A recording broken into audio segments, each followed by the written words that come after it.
What's up YouTube? Welcome back to this channel where I helped you to get started in property investment. Now today we are going to talk about why we buy old apartments in Kuala Lumpur. Coming right up after this.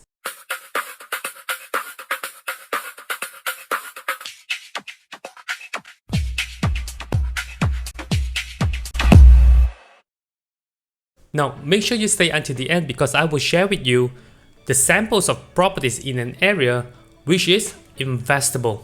Now before we dive into the reasons why we invest in apartments, it's worth for us to look into what are the problems now that everybody's facing. The problem number one is that property getting more expensive. Problem number two, property is really not affordable. And problem number three is that there are no good properties for investors. Now obviously the reason number three is more towards investors, but these three are the top reasons the people are facing now.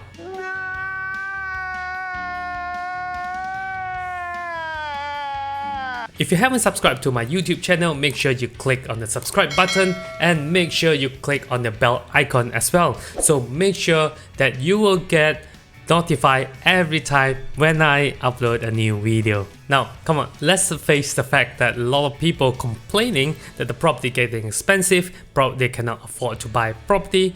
Now because they are actually just looking into new launches. Just to face the fact, a lot of people, they like new things, they like bling bling stuff. L to the I to the N to the G. Bling bling, you forgot your bling bling. So that's why they're only looking to primary market. Where else, to tell you the truth, that there are a lot of properties out there that actually affordable. But obviously it's a little bit old, but still the property, especially when it comes to investment, so long the numbers is right, then regardless if it's old, it doesn't matter, right? Say for example, it's exactly the same thing. If the property in primary market is fetching really high rental, giving me a high yield, then why not? Is even if the property is a little bit expensive, I still buy, but it gives very high rental yield, so I will go for it. But the problem with primary market property, unlikely that you get high rental yield, right? So that is only if you can actually rent it out. And these days, most of the people they are actually looking for is either service apartments or condos. Now these are usually the highest category in high-rise property. Now in terms of pricing and affordability, now I would say that service apartment is the one that really the highest, right? Followed by condos and then apartments and then flats. Now these are the list of the type of properties that from more expensive to the least expensive. Rule number one when it comes to investing in property, besides the numbers, the rental yield, all these things, before that you have to make sure that the property that you are looking at is affordable. Now based on your income, of course, never buy the property beyond your means. So that's it. If you just keep on buying properties that you can't even afford it, then what is the point? So it's just like one property is done to get you nowhere. Coming back to the reason why we buy old apartment is this. Old apartments are usually more affordable. Now I can tell you that because even in Kuala Lumpur itself, we can still buy property below 300,000. So if you can do the math. For example, if you are earning 5,000 to 6,000 per month, you can easily afford properties below 300,000. Now the second reason why buy old apartment is that it's less risk because the price is low and therefore the installment is low as well. So you can easily rent it out to cover your installments, rather than to buy properties maybe like 800,000 and then you are paying installments of like 3,000 to 4,000 per month. So that would be really heavy on your finances. Reason number 3 why we invest in old apartments is that it's easy to sell. Now then again, it's back to the price that the property is probably you bought it at maybe like 250,000 today. Now few years after it could potentially become 320,000. We never know that, right? So if you were to sell the property, it's much easier to sell. Reason is because a lot of people can actually afford the property to buy, right? With that price range of 300,000, so much easier. Now the same thing on contrary, if you were to buy property like maybe like 800,000, it means that the potential buyer for your property is getting narrow, right? So you just have a very specific segment that actually can afford to buy your property. Now reason number 4 is that this property is actually subsale because the name is old apartment anyway. So when you buy subsale, you have a lot of data available at your disposal. For example, how much the property is selling, how much the property is renting, and then you can see what kind of people actually living in the building. Not to mention that you can also check out the occupancy rate in the building itself.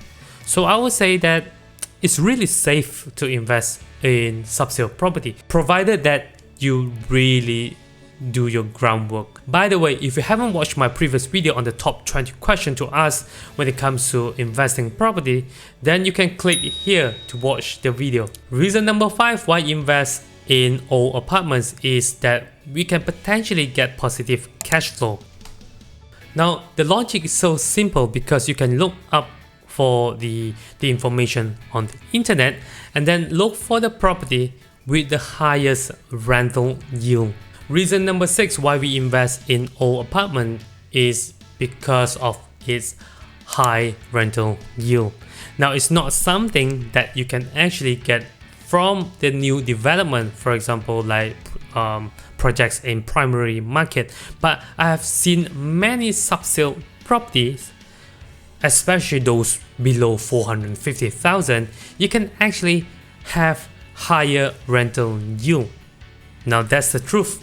If you compare it, this is much higher. Now on average, we're talking about high-rise property going for like maybe 3%, right? 3 or maybe 4.5% max. But in subsale, it can actually go higher than this. Reason number 7, potential capital appreciation in old apartments. Now we are not looking for like 100%, okay? But if you want to do 100%, you need at least 8 years minimum. But at least if you're looking at 10 to 15% or maybe 20 to 30%, it is possible. Because the caveat is this: you have to make sure that when you buy, you make money. Now, how is that possible? That when you buy, you make money? The answer is buy below market value, BMV. So that's how we usually do it. We always invest properties below market value so that the moment we buy, we have instant equity on our property. So as promised, I will share with you this sample of selected area in Kapong. Right, if you look into this sample, all these properties are actually subsale, right? All of these are subsale and range, if you look into the price, is nothing more than 450,000. Now the cheapest you can get is like 137,000. Now if you look at that, this is what I'm trying to say. If you were to buy properties that below 350, the cheaper that you buy, the higher the yield, right? The rental yield is much higher. Reason because there's always the minimum rentals out there. There's no way that you can actually rent a property with 200 ringgit. Impossible, right? So that is the reason why the rentals, there's always the minimum here. There's always, regardless where you buy, right, the price of the property, it's always matched with the rentals here, the minimum, right? some bad properties out there, they're selling this price, for example 600,000, but the rental may be 1,000 ringgit only. So these are the properties that you should avoid, right? So you should buy anything below so that you can match the rentals, right? So not all the properties can give you such high rentals. So back to this, if you look into the sample in Kepong alone, we can see how many properties can actually beat the rental yield in the high rise for 4.5%, right? So we can see number 1, we can see 1 here, we can see 2, 3, 4, 5. We can see 5 properties, projects, the old apartments that actually fetch higher. Now, if you look into this is the trick. Whichever the things that the price that you're actually looking at is the market price, right? However, we haven't included buying below. Example, if we buy anything below the listing price here, it means it will increase our rental yield.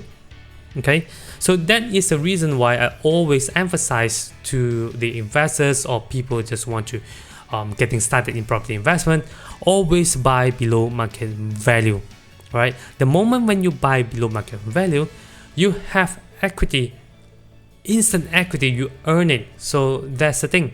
So, and the second reason why I invest in sub-sale, because this part right here, I can get all the information how much property is actually renting on average. Now we're talking average. You could do better. Maybe you can add on a little bit of makeover to the unit. You get much higher rental, right? Even if you don't do anything, you can still get this minimum rentals out here, right? Obviously, it fluctuate maybe 5, 10 to 15% rentals. Yeah, but even so, you can still get. Now, the last thing that I want to share with you guys is that if you look into this, if you've done an area analysis, you will know that there are certain properties that you should not invest. Example, like this 3A, this one is selling too high, it's selling 350,000, 65,000, where else you get a very low rentals. If this is the price, might as well I just buy maybe this one. Desa 2, I might just buy this one. It's much higher. And of course, if I were to buy this, it's much better. So that's why analysis is very important. So I just proved to you guys that there are properties out there that's really affordable. We come with the rentals and high rental yield, which I proved to you guys. Then properties, especially sub-sale, really you should be looking at instead of buying those new construction off-plan projects, which you don't even know what's going to happen in the future. So yeah, I hope you really get something out from this. I just proved to you guys that there are properties that are really affordable with good rental. By the way, if you like what I just showed you, how to find good investment property, you can get all the methods in my book here. So now the thing is, the special about this book is that it's not just happen or applicable in Malaysia only. It can be anywhere, regardless where you're from. It could be UK, US, Australia, Malaysia, Thailand, anywhere. It is exactly the same concept. Now you just need to understand how the property market works. And I believe property market, beside the price, the fundamental is the same. It's all about the people. So if you're interested to get the book, you can click on the link below. So I hope you enjoyed this video and learned something from this. As always, I see you in the next video.